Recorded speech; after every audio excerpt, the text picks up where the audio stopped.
Salut à tous, j'espère que vous allez bien. Aujourd'hui, on se retrouve pour parler de bouquins, parce que ça fait longtemps, et on va parler d'un bouquin qui mélange à la fois paléontologie et archéologie. Aujourd'hui, on va parler de Histoire de mammouth. Alors, Histoire de mammouth, c'est un livre qui a été écrit par Marilène Patoumati, qui est une spécialiste de la préhistoire au sens strict. Il faut comprendre la période entre l'apparition de l'homme et le début de l'histoire, qui commence avec l'invention de l'écriture. C'est une chercheuse qui bosse principalement sur le comportement des sapiens et aussi des néandertaliens. Elle essaye de déconstruire les idées reçues sur l'homme préhistorique, comme l'homme sauvage ou la femme qui faisait que la cuisine. Cuisine. Et en 2015, elle sort ce livre. Alors comme d'habitude, on va commencer par la forme, et puis ensuite on s'intéressera au fond. Sur la forme, j'ai pas grand chose à dire, le livre est plutôt sobre, en fait, la couverture est sympa, mais elle m'a pas tapé dans l'œil non plus. Ensuite, il fait 206 pages le livre, c'est pas énorme, mais c'est un livre qui vous occupera quand même quelques jours, vous ne le lirez pas d'une traite. Il y a peu d'images et elles sont concentrées dans les 8 pages qui sont au milieu du livre, mais ça on en reparlera un petit peu plus tard. Il y a une carte aussi de la Sibérie qui est utile car dans ce livre on va voir pas mal de lieux, il y a pas mal de lieux qui sont nommés et quand on connaît pas du tout ces territoires, la carte est un indispensable. Et en vrai, c'est à peu près tout. J'ai pas grand-chose d'autre à dire sur la forme du livre. Mais maintenant qu'on a vu la forme, on va pouvoir s'intéresser un petit peu plus au contenu. La première partie du livre parle de l'histoire du mot et du mythe du mammouth. Le mammouth, il n'a pas toujours été appelé mammouth déjà, et il n'a pas toujours été représenté comme un éléphant couvert de poils, quoi. Loin de là, l'auteur nous présente donc l'évolution de l'image qu'on se faisait du mammouth à travers l'histoire, mais aussi à travers les différentes cultures. Dans une deuxième partie, Marilène Patomatis nous parle de la Sibérie, qui est le théâtre principal des actions du livre. Il y a un peu de géographie et puis surtout l'histoire de la découverte et de l'exploration de la Sibérie au cours du temps. Il y a beaucoup de lieux qui sont cités et ça peut rendre la lecture un petit peu chaotique par moment, même avec la carte pourtant pour nous filer un coup de main. Bon, après par contre, ça reste que mon avis personnel, il y a peut-être des gens pour qui ça va pas du tout déranger, mais moi c'est vrai que par moment, j'ai un peu tiqué sur des noms sur lesquels je suis pas familier, quoi. J'ai beaucoup plus pris mon pied par contre sur la partie histoire évolutive des proboscidiens, puis des mammouths. On voit que cette histoire évolutive, elle est entre autres impactée par des changements alimentaires qu'on peut voir sur les dents. Ces changements alimentaires, ils sont impactés par les changements environnementaux, des forêts qui deviennent des steppes qui deviennent des forêts. Et ces changements d'environnement, ils sont impactés par le cycle glacier-interglacier en fait. L'auteur nous présente l'histoire qui fait consensus, mais aussi les théories un peu moins acceptées ou les débats qui sont encore en cours. Et ça, pour le coup, c'est un très bon point. On voit pas mal d'espèces de mammouths, parce que il n'y a pas que le mammouth laineux qui existe, il y a d'autres espèces de mammouths qui ont vécu soit avant, soit après, ou soit en même temps que le mammouth laineux. On voit même aussi des cousins des mammouths, comme les mastodontes par exemple. Mais bon, au bout d'un moment, on s'intéresse au mammouth laineux en tant que tel, qui a le droit carrément à sa propre partie, sa propre section du livre. Après ça, on a une partie sur l'homme préhistorique. Alors moi j'étais un peu dubitatif parce que on était en pleine biologie évolutive, on voyait les proboscidiens, les mammouths et tout, et là, bizarrement, on retombe sur l'homme préhistorique. Donc j'étais un peu dubitatif et je voyais pas le lien, ou du moins j'avais l'impression qu'on avait sauté un truc, quoi.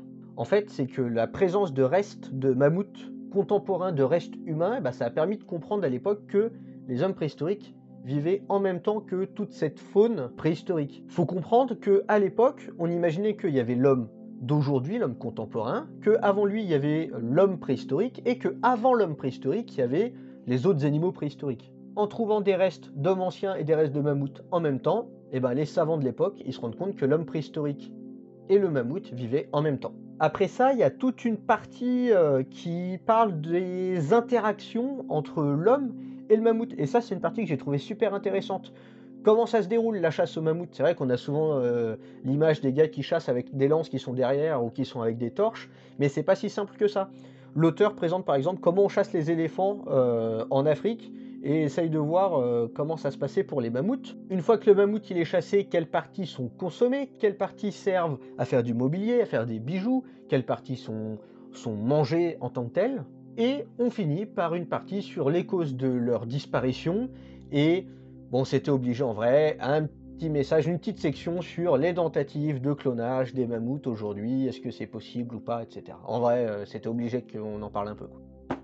qu'est-ce qui fait que ce livre, il est bien? Eh ben déjà, le propos est intéressant et le mammouth sert de fil rouge à travers les différents chapitres qui parfois pourtant parlent de trucs diamétralement opposés. Et malgré ça, eh ben, grâce à ce fil rouge, la lecture se fait très bien et on passe de partie en partie de manière très fluide. Deuxièmement, il y a pléthore de sources, vous les trouverez toutes à la fin du livre, dans une section, dans une partie où vous retrouverez les notes de bas de page. Pour chaque note qui renvoie en amont dans le texte, vous avez l'explication et les sources. Donc si vous voulez vérifier ou creuser le sujet, clairement vous allez être servi. Là, c'est pas les sources qui manquent. Je suis quelqu'un qui est assez à cheval sur la présence de sources dans les livres ou pas, parce que pour moi c'est une preuve de transparence de la part des auteurs de dire là où ils ont pris leurs informations. Petit bémol quand même, parce que ce livre est pas parfait, c'est je trouve qu'il est avare un peu en illustrations. Elles sont toutes regroupées au milieu du livre, et il y en a que sur 8 pages en fait. Alors c'est un choix éditorial, je pense, mais personnellement, voilà, j'aime bien quand ce genre de livre est un peu plus illustré, et je pense qu'il y avait matière justement à l'illustrer, avec tout le propos qui est raconté dedans. Mais encore une fois, c'est mes goûts personnels, et ça baisse en rien la qualité du propos du livre, le fait qu'il n'y ait pas d'illustration. Et pour finir, donc à la fin vous trouverez plein de sources, comme je le disais juste avant, mais il y a aussi tout un tas d'annexes. Vous trouverez par exemple une carte de l'Amérique du Nord et de l'Eurasie, un lexique très ciblé sur les taxons de proboscidiens fossiles décrits, donc il y a un lexique avec que des espèces et des genres d'éléphants et de cousins des éléphants. Une liste descriptive des principales cultures humaines à la préhistoire, comme le châtel-péronnien, le magdalénien, etc. Il y a aussi une liste de tous les fossiles de mammouths congelés répertoriés, et autant dire qu'il y en a pas mal. Il y a une liste de tous les sites archéologiques référencés à mammouth, et pour finir, il y a une liste de bouquins conseillés sur le même thème pour creuser le sujet. En plus des sources qu'on a vues juste avant. Pour faire simple, un quart du livre, c'est des annexes. C'est beaucoup, mais en vrai, elles ont toute leur utilité. Il n'y a aucune annexe qui est là pour faire style, quoi. Pour résumer, j'ai beaucoup aimé ce livre, j'ai passé un très bon moment à le lire. Je m'attendais plus à un livre biologie et moins archéologie, mais pour autant, j'ai pas du tout été déçu, même si j'ai pas de formation d'archéologie, et ben ce livre, il m'a complètement parlé quand même. Je recommande donc vivement ce livre à tous ceux qui aiment de près ou de loin la préhistoire, à partir du lycée sans aucun problème. C'est pas un livre très technique qui demande un bagage de connaissances particulier. On arrive à la fin de cette critique d'Histoire de Mammouth, j'espère qu'elle vous a plu. Vous l'avez peut-être remarqué, mais durant cet épisode, j'ai utilisé des illustrations de Simplex Paléo. Il avait déjà fait une vidéo, si c'est pas plusieurs, hein, sur l'histoire des proboscidiens, des éléphants, etc.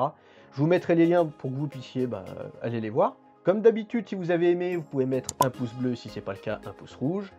L'espace commentaire est là si vous avez des questions, si vous voulez donner votre avis. Vous pouvez vous abonner pour supporter la chaîne et mettre la petite cloche, comme ça vous ratez rien quand la prochaine vidéo elle sort. On se retrouve bientôt pour une prochaine vidéo. C'était Christo. Salut!